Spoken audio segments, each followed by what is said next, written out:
Vous êtes à l'écoute de Mégaphone, média indépendant et détonnant. Que veut dire grandir dans un monde qui brûle? Nous tentons de prendre le pouls d'un monde qui se meurt, de regarder les ruines droit dans les yeux, de ne pas tourner le dos aux cendres. Le mercredi 11 mars, le documentaire No Otherland était projeté à la faculté des sciences juridiques, politiques et sociales.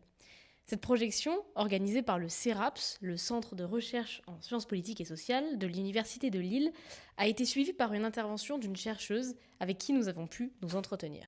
Moi, je suis Judith Ayem, je suis professeure d'anthropologie. À l'origine, je suis plutôt spécialiste, de l'anthropologie politique et mes terrains de prédilection sont, l'Afrique du Sud et les mondes ouvriers. Donc j'ai fait beaucoup d'enquêtes, en usine et dans les mines et il se trouve que j'ai été amenée, à travailler, sur la question palestinienne à l'occasion du numéro, Palestine, résistance ici et ailleurs que j'ai porté avec mes collègues, Fatia Kawes et Kassia Alexic. Fatia Kawes étant, anthropologue des religions et beaucoup plus spécialiste du Proche-Orient que moi. Mais quant à moi, je me suis penchée sur la question aussi au travers de la comparaison de ce que l'on appelle l'apartheid israélien avec l'apartheid sud-africain.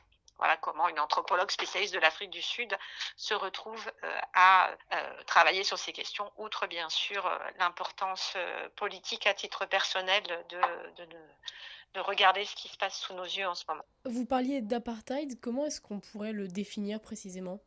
Alors, l'apartheid sud-africain, il a une définition, politique, très claire, dans, l'idée de la politique du parti national, qui arrive au pouvoir en 1948 au lendemain de la Seconde Guerre mondiale. C'est, selon son étymologie, un développement séparé et c'est le développement séparé des races dans, l'esprit, du parti national. Donc c'est, une, organisation, de ce territoire sud-africain, 5 fois grand comme la France, au travers d'une ségrégation systématique des gens d'une couleur de peau différente et d'un régime de droits différenciés, pour chacun des groupes raciaux, définis, par, le régime de Pretoria, à savoir les blancs, les noirs, les indiens et les métis. Et donc quand c'est non seulement une ségrégation, dans, l'espace public, mais c'est des assignations à vivre dans des zones, urbaines différentes, à fréquenter des écoles différentes, à fréquenter des services publics différents et un registre de loi qui autorise les accès à l'école, à l'emploi, différenciés selon la couleur de peau. Plus le phénotype est enfoncé, moins on dispose, de droits, et de libertés, dans l'Afrique du Sud de l'apartheid. Pourquoi c'est important que les chercheurs s'emparent de la question palestinienne? Pour nous, et on s'en explique dans l'intro du numéro Palestine, résistance ici et ailleurs, c'était important à plus d'un titre. D'abord parce que la recherche en sciences sociales éclaire le monde qui nous entoure de manière générale. Les chercheurs permettent de s'orienter, de comprendre, de rendre intelligibles des événements, de les replacer dans des séquences historiques, économiques, politiques. Donc, à tous ces titres, les spécialistes de la Palestine, d'Israël, de la région qui entoure ces deux pays avaient vocation à prendre la parole et publiciser leurs travaux avant, mais en particulier pendant la guerre génocidaire qui a sévi à Gaza. Et puis pour le comité de rédaction du journal des anthropologues, et en particulier pour les trois coordinatrices de ce numéro, il y avait la volonté d'affirmer qu'il était nécessaire que nous puissions débattre, réfléchir les éléments du contemporain à l'aide des recherches. Ce qui, comme vous le savez, dans le cadre de la réduction des libertés académiques en ce moment en France et au regard de l'immense tension générée dans notre pays par ce conflit et la confusion très rapidement entre tout propos dénonçant la politique du gouvernement israélien avec de l'antisémitisme, a très vite rendu très difficile dans des tas d'endroits de disposer ces connaissances. Donc c'était d'abord parce que c'était une question d'actualité importante et douloureuse, et d'autant plus qu'il fallait rétablir la légitimité des sciences sociales à faire leur travail et à se prononcer, Mm. non pas d'abord de manière idéologique, mais d'abord au titre de leur connaissance. Pendant la conférence, vous disiez que même la communauté scientifique, elle était assez fracturée sur cette question. Et Mhm. est-ce que cette fracture, elle a eu des conséquences sur, je sais pas, les financements des recherches, par exemple, ou la publication ou non d'articles? Pas directement. Là où ça a eu des conséquences, c'est qu'il y a un certain nombre de collègues qui se sont vus au sein de leur institution pointés du doigt, mis en accusation au regard de ce qu'ils formulaient, de ce qu'ils disposaient, parce que de l'intérieur de leurs cours sur ces régions, ils avaient accepté que des étudiants diffusent des tracts, appelant à des mobilisations, appelant à des projections ou tout simplement prenant position sur la question, alors que l'université est normalement un lieu dans lequel il est possible de diffuser de l'information, prendre position de manière contrastée.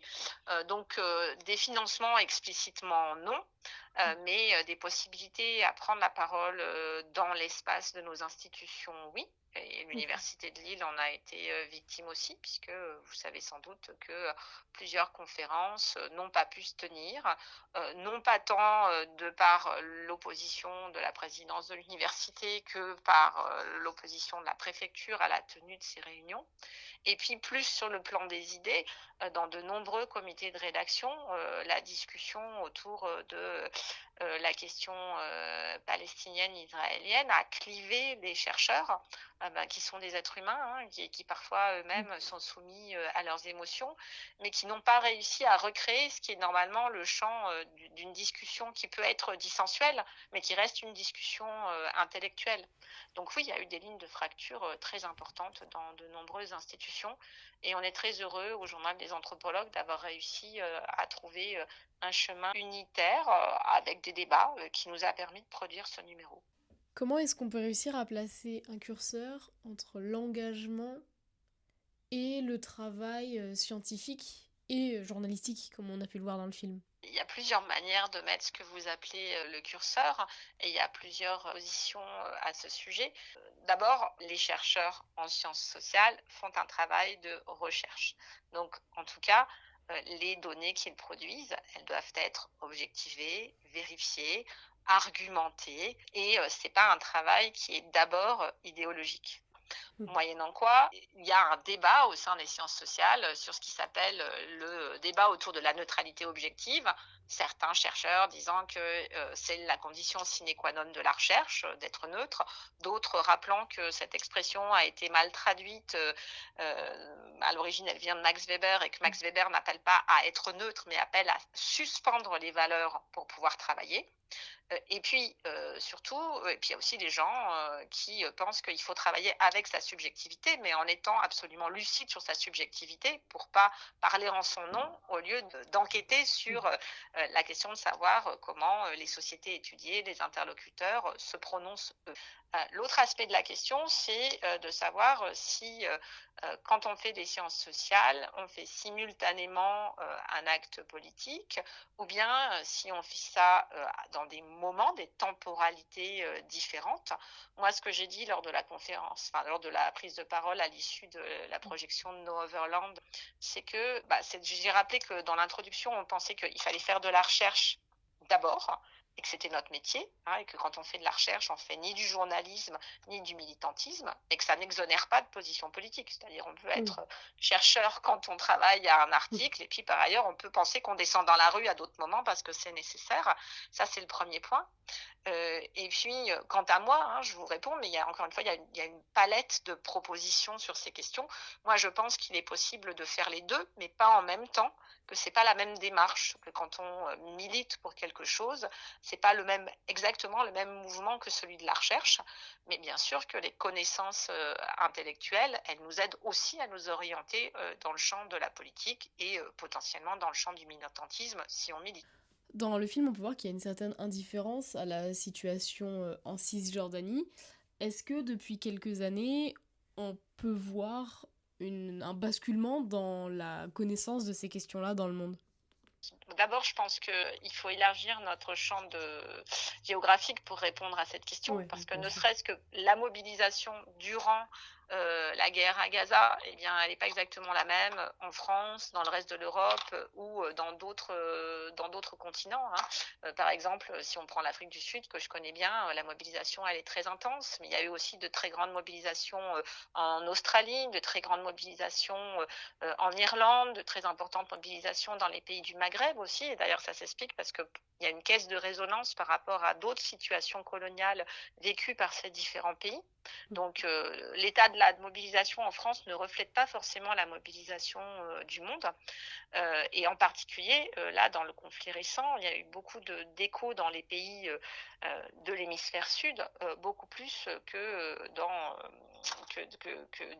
les pays d'Europe. Et puis aux États-Unis, il y a eu aussi une chambre d'écho importante, mais qui a été réprimée, et puis qui concerne principalement les campus universitaires et peut-être pas toute la population américaine. Donc en fait, il faut regarder minutieusement cette question. Et là aussi, il y a un article qui le traite dans le journal des anthropologues. Par ailleurs, il y a eu ce que Raquel Borghi et Laïla Sitaboa appellent une injustice épistémique. C'est-à-dire que du point de vue de la couverture médiatique, elle l'analyse finement et le documente, le traitement de la guerre en Ukraine et le traitement de la guerre à Gaza ne sont pas les mêmes. Et il y a, du point de vue de la façon dont les échos médiatiques se font, des guerres qui sembleraient plus légitimes que d'autres et des morts qui sembleraient nécessiter plus de visages humains que d'autres. Donc ça interroge et ça doit faire l'objet d'une analyse, et ça contribue évidemment à créer des canaux d'information et des intensités d'information différentes. Et ça trahit des positionnements étatiques et journalistiques importants. Mais c'est très intéressant d'aller lire la couverture médiatique de cette question dans d'autres pays du monde pour mesurer l'écart qu'il peut y avoir d'un côté et de l'autre. Comment elle s'explique cette différence de traitement médiatique entre les différentes guerres? Alors, il y a des travaux là-dessus, hein. Il y a des enjeux d'identification, de proximité, de réalisation d'une crainte qui nous concernerait plus quand c'est la Russie qui envahit l'Ukraine que quand c'est les Israéliens qui étendent leur emprise sur la Cisjordanie. Et inversement, peut-être que pour les Libanais, ce qui se passe en Palestine les choque plus et les convoque plus que ce qui se passe en Ukraine. Il y a des questions qui sont à hauteur d'homme. Il y a aussi des questions de géopolitique et d'attachement à des anciens territoires coloniaux. Et puis il y a des choses aussi qui concernent des histoires familiales ou des manières d'interpréter des éléments historiques, hein. C'est aussi quelque chose qui apparaît très fortement dans le numéro du journal des anthropologues, la manière dont l'apartheid sud-africain fait caisse de résonance avec ce qui se passe à Gaza. Il y a aussi déroulé des banderoles dans les matchs de foot en soutien à la Palestine pour les supporters de gauche. C'est aussi en identification avec des choses qu'ils considèrent avoir vécues dans le pays d'origine de leurs parents, en Algérie, au Maroc, en Tunisie.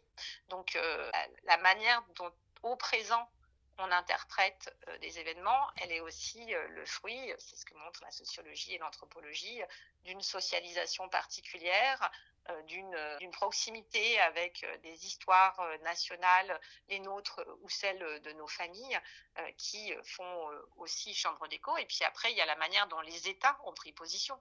La prise de position très tôt de l'État sud-africain en portant un message auprès de la Cour internationale de justice, évidemment, ça provoque des effets dans le pays différents du silence de la France sur ces questions. Comment c'est possible de continuer à faire de la recherche sur des terrains dangereux, sur des terrains en guerre? Eh bien, il faudrait demander à ceux qui fréquentent ces terrains, mais la question des terrains minés, la question des terrains dangereux, c'est une question qui se pose pour des tas d'endroits du globe. On a vu ces derniers temps un certain nombre de chercheurs, hein, arrêtés par les États des pays dans lesquels ils travaillent. Les chercheurs, comme les journalistes qui travaillent sur ces terrains difficiles, doivent prendre leurs précautions, prennent souvent des risques, et parfois, effectivement, les terrains sont inaccessibles.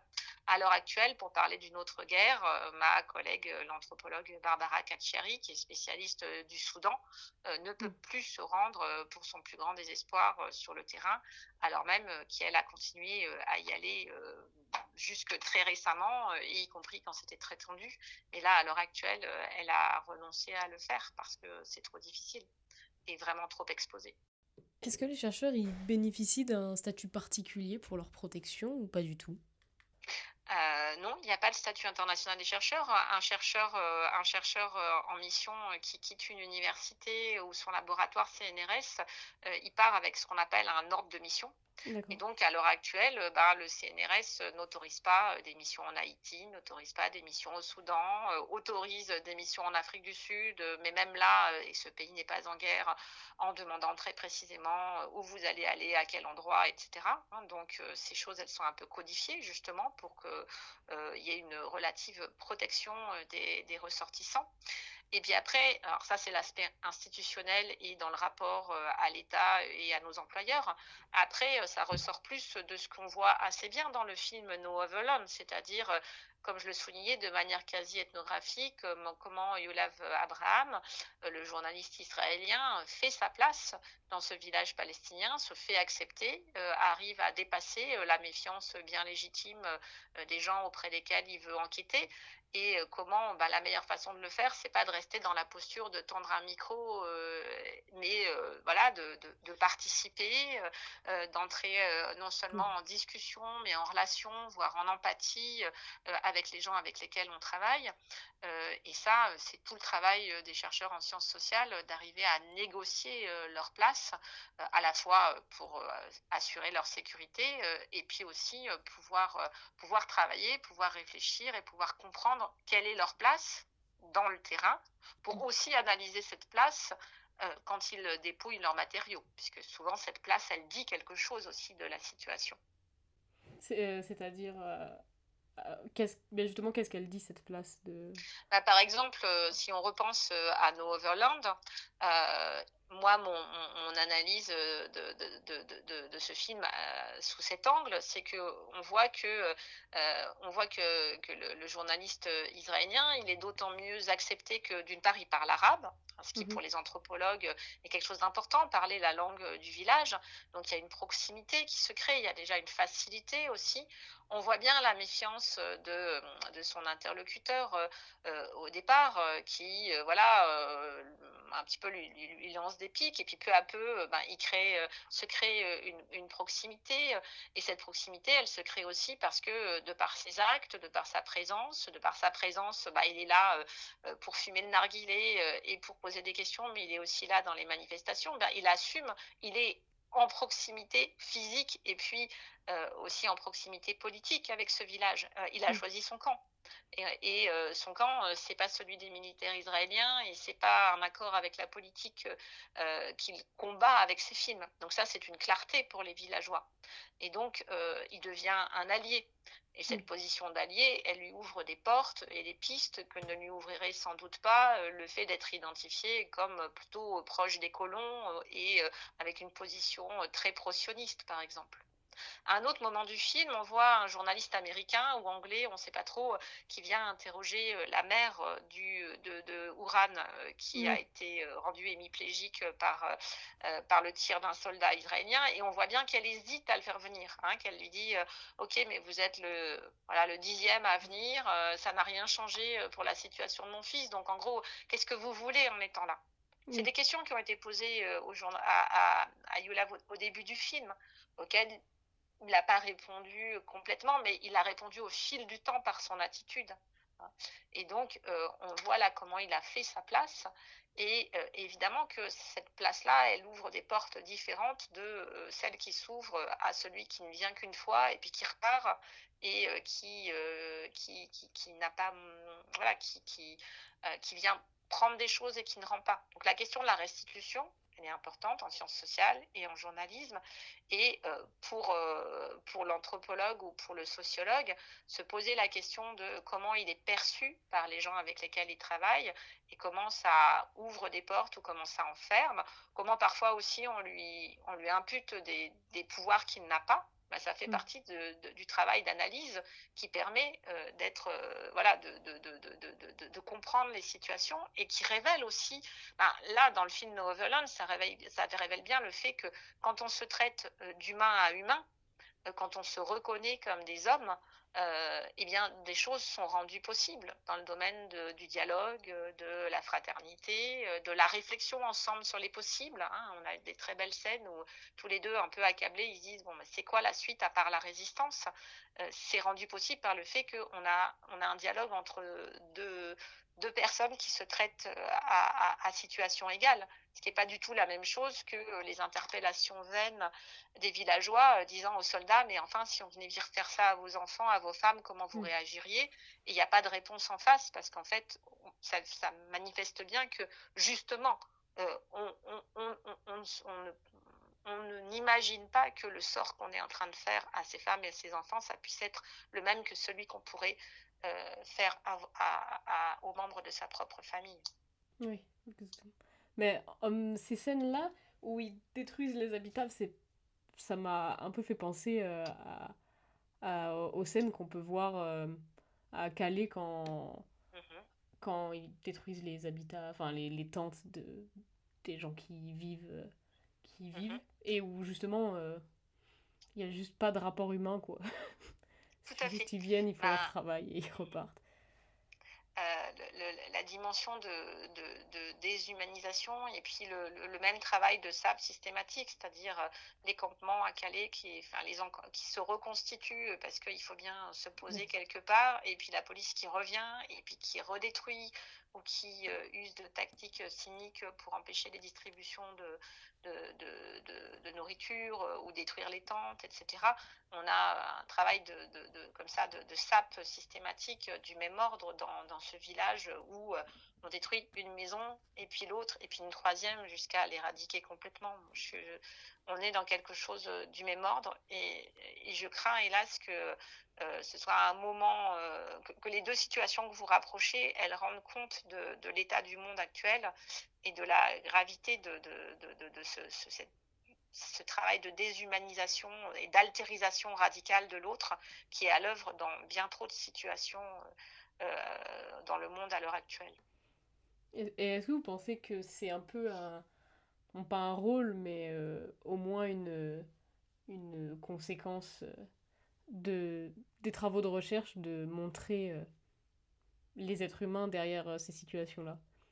Ah ben bien sûr, c'est bien, je pense, notre souhait à de nombreux chercheurs de faire entendre la voix de ceux qu'on n'entend pas, de montrer l'humanité de ceux sur les qu'on compte comme des nombres et à qui on attribue ni visage, ni nom, ni vie, ni trajectoire, et ce tout autant dans les travaux sur l'exil et la migration que vous évoquiez avec Calais que dans le cas de Gaza.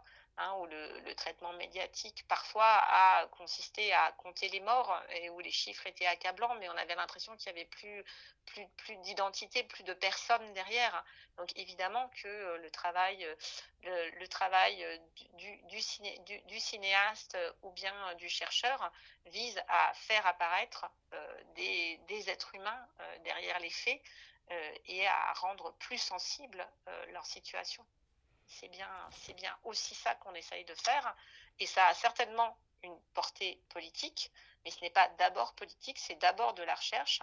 Et secondairement, ça peut permettre aux gens on l'espère, de penser, s'orienter et changer de point de vue. Un immense merci à Judith Ayem d'avoir pris le temps de répondre à nos questions. Vous pouvez retrouver ses travaux et ceux de ses collègues dans le numéro Palestine Résistance ici et ailleurs du journal des anthropologues. Et surtout, un immense merci à vous d'avoir suivi cette interview. À très bientôt sur Mégaphone.